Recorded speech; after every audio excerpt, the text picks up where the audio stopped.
That is visionary, and that is the type of vision that we need for this future. And so we have our next speaker coming up, and we have our first elected leader, and I'm very, very honored, because this is a history maker. We have for us right now, State Representative for House District 44, Travis Nelson.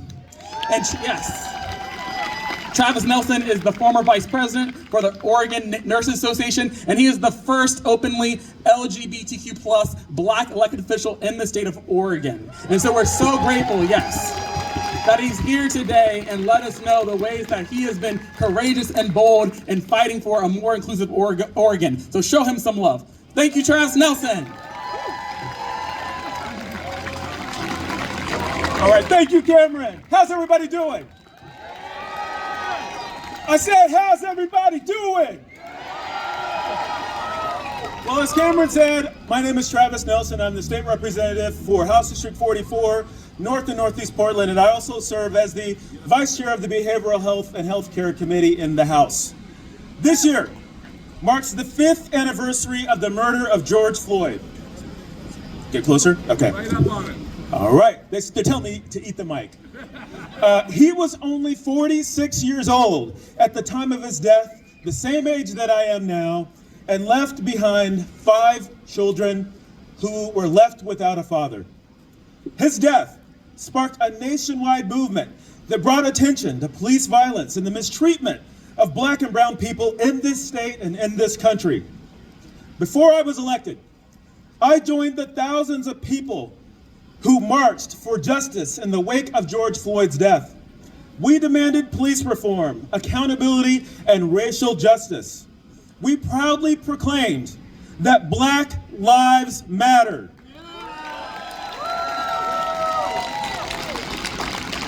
And we demanded change.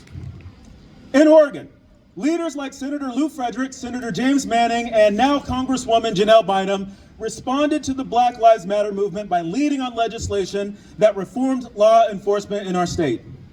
At that time, many organizations released statements about being anti-racist and embraced the Black Lives Matter movement.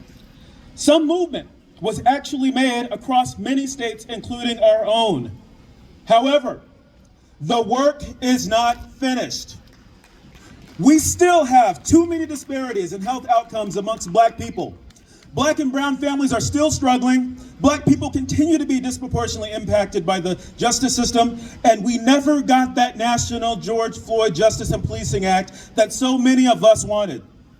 The collective we needs to do better. We must continue to fight for change. We need to fight for our Black communities, and we cannot just move on because some reform was made. Since joining the Oregon legislature in 2022, I have made fighting for racial justice and equity a priority of mine.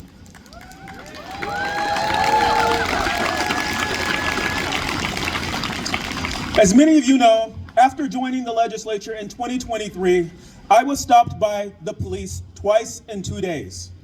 By that time, I had been stopped more than 40 times over the course of my 45 years.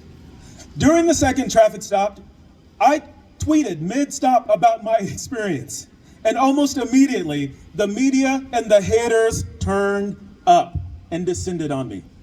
They accused me of lying about the nature of my police stops and said that my stops had nothing to do with unconscious bias. Luckily, the officers were wearing body cams, and my account proved to be true. Despite the backlash, I am glad that I spoke up in that moment. I believe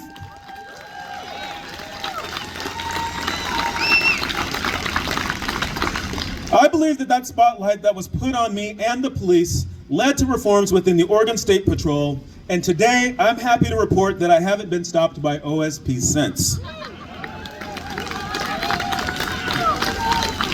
Now I say that because it's important to speak up and speak out. And I know I'm preaching to the choir, but don't just stop there. Support those who have platforms or in positions to make real, lasting change. Right now, here in Oregon, I'm the chief sponsor of several bills that would move the ball on equity in our state. Those bills include House Bill 2555, which extends the family sentencing alternative pilot.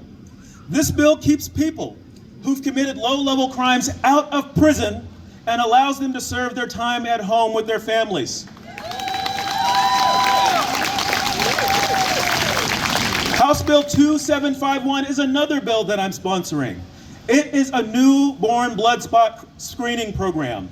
This bill ensures that families impacted by diseases like sickle cell, a disease that disproportionately impacts African Americans, are connected to resources. House Bill 2940 would do more to ensure that people with sickle cell are given the treatment they need when they go to the ER. And please clap for that. Because in the state of Oregon, if you are Black and you have sickle cell disease, a disease that is extremely painful, there is a good chance that when you go to the ER, you will leave without any pain medication and that your pain will be dismissed, and that must change. House Bill 2957 would give people more time to find a lawyer for bully-involved discrimination and harassment complaints. House Bill 2995 would create a reparations task force. I need y'all on this one. The haters are coming for me. I need your help.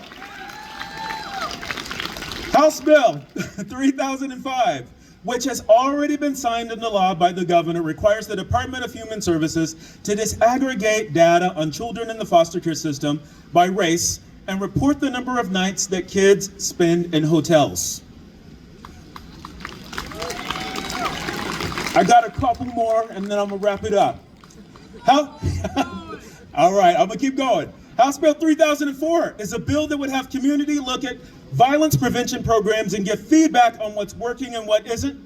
And House Resolution 3 is a resolution that recognizes the history of Black drag queens in our state and their impact on community and culture.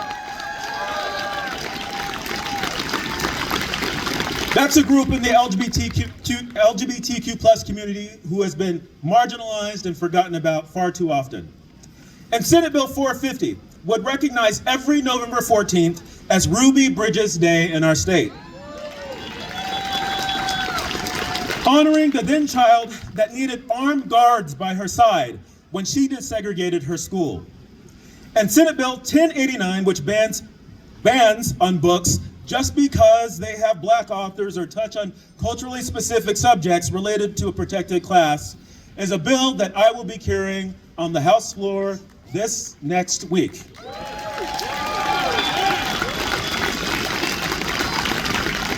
So I point out all of these bills because I need citizen engagement to get them passed. I am the only Black male in the House of Representatives, and so much of this equity work has fallen on my shoulders. But with you advocating with me, we can get a lot of this passed. It's not too late. We still have another month in the legislative session, y'all.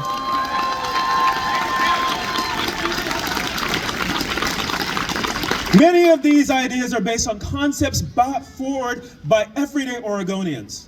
Your voice, don't ever underestimate it. It truly matters. All of that to say, today, here and now, I honor the life of George Floyd by using my voice to fight for real racial justice and to say that on this day, Black lives still matter. Thank you, everybody.